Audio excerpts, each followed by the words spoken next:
Peter Benjamin Parker, Tobey Maguire, is a geeky and bashful yet shrewd secondary school senior understudy at Midtown Secondary College of Science and Technology in Queens, New York City. His folks are dead, and he lives with his uncle Benjamin Parker, Cliff Robertson, and Aunt Maya Parker, Rosemary Harris. He really likes his nearby neighbor, Mary Jane Watson, Kirsten Dunst, who is additionally one of a handful of the cohorts who is good to him. Her beau, a games player and the school menace. Eugene Street Thompson, Joe Manganiello, and his mates menace and single out him. Peter's just companion is Harold Theophilus Harry Osborn, James Franco, who, however rich and gorgeous, is correspondingly a pariah. Harry, nonetheless, is to some degree envious of the fondness his dad, Professor Norman Osborn, Willem Dafoe, shows Peter. Norman, the organizer, proprietor and head of weapons project worker Oscorp, appreciates Peter's logical fitness and can scarcely cover his craving that Peter was his own child.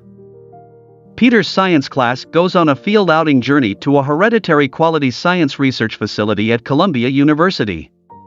The lab deals with bugs and has even figured out how to make new types of super insects through hereditary DNA control and mix. While Peter is taking photos of Mary Jane for the school paper, one of these new hereditarily changed bugs escapes without anybody seeing grounds on his hand and eagerly tears into him. Peter returns home inclination sick and quickly heads to sleep. At the hereditary level, the toxin infused by the insect nibble starts to work bizarre enchantment on Peter.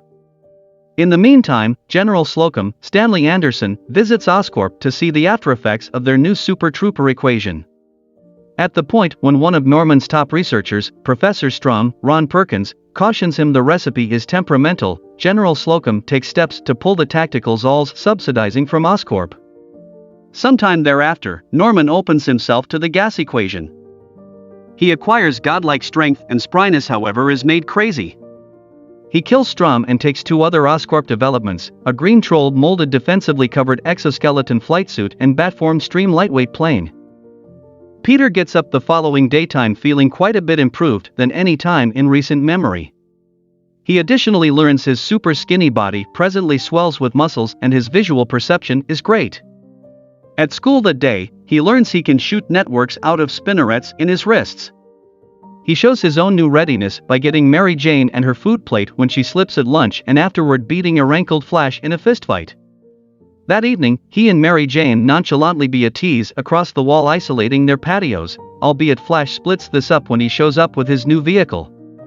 Peter accepts he wants a vehicle to intrigue Mary Jane yet knows neither he nor the desperate and resigned Ben and May would have the option to manage the cost of one. One night he sees a commercial in the paper. A neighborhood proficient wrestling association will pay $3,000 to any individual who can endure 3 minutes in the ring with their wrestling champion, Bonesaw McGraw, Randy Macho Man Savage. Peter plans a suit and heads out to the field, telling Ben and May he is going to the library. Ben and May are stressed over the progressions in Peter's character and Ben demands driving him to the library. He attempts to make sense of his and May's interests. He urges Peter not to get into additional battles, he could have the ability to beat the Flash Thompsons of the world, yet to whom much is given, much will be expected, the obligation to know when and how best to utilize that power. Peter responds seriously. He tells Ben he isn't Peter's dad and shouldn't carry on as is he. Peter not just endures the wrestling match, he overcomes Bonesaw in a short time. Yet, the advertiser pays Peter just $100. Irate at being gypped, Peter stands to the side as a furnished burglar named Dennis Carradine, Michael Papajohn, takes all the money and holds up the advertiser.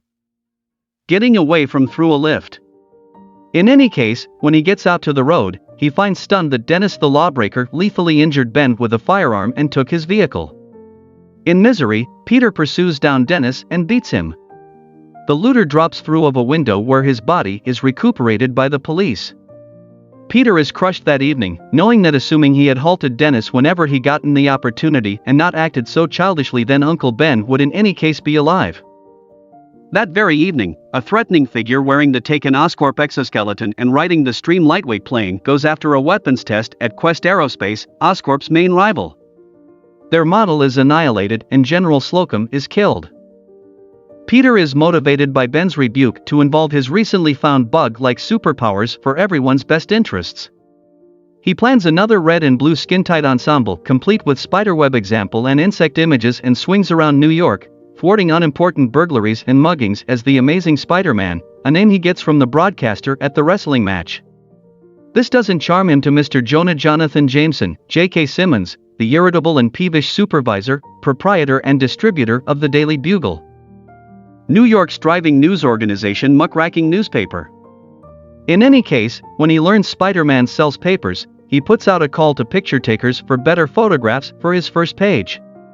Peter, Harry and Mary Jane move on from secondary school and move to Manhattan. Peter and Harry get a space together and go to classes at Empire State. Mary Jane functions as a server and battles to get acting tryouts. She and Harry additionally start seeing each other. Harry apologizes to Peter yet brings up Peter was in every case excessively bashful to take action himself.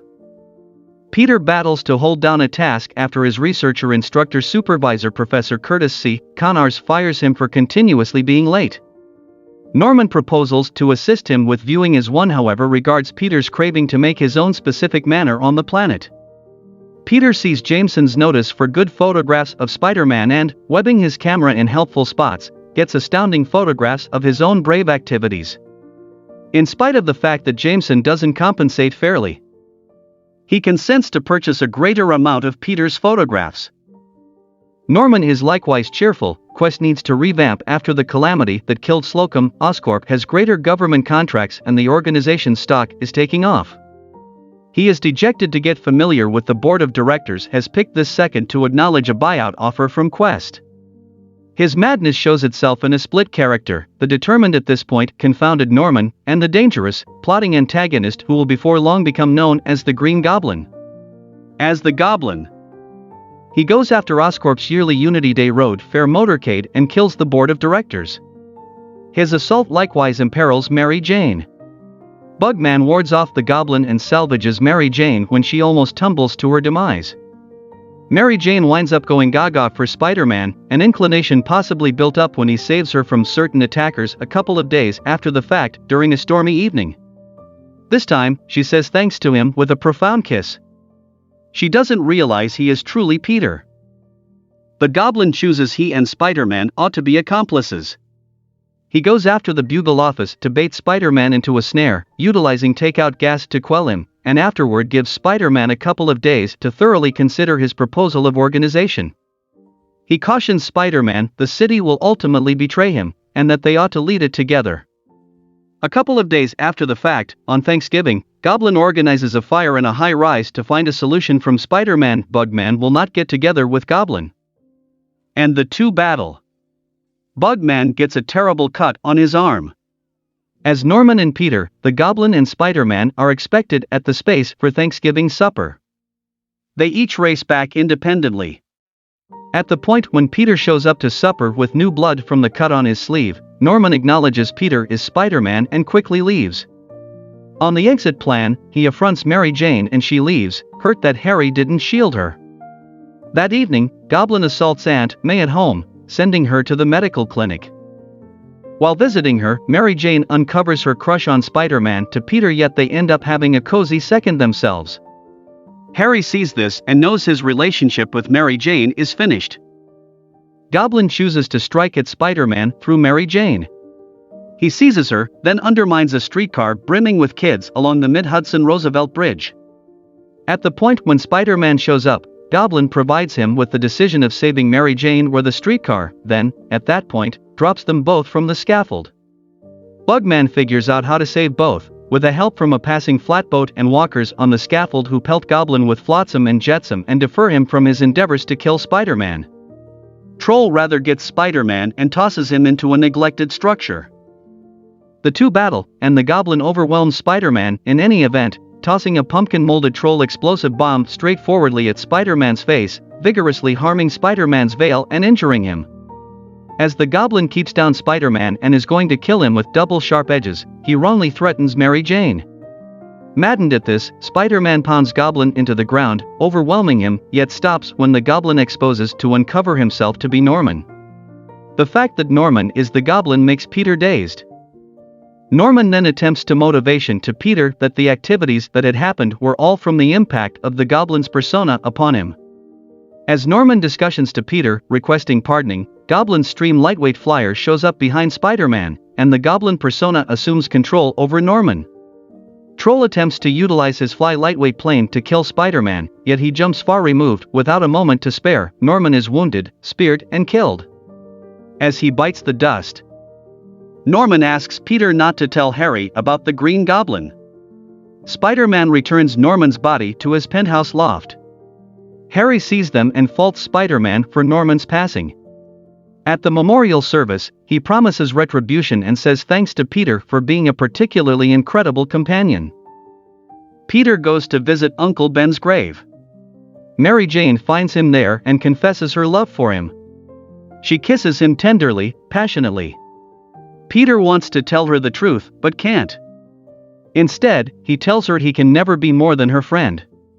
Mary Jane has an inkling that she might have kissed him before, but Peter walks away, knowing both his blessing and his curse in life. Who am I?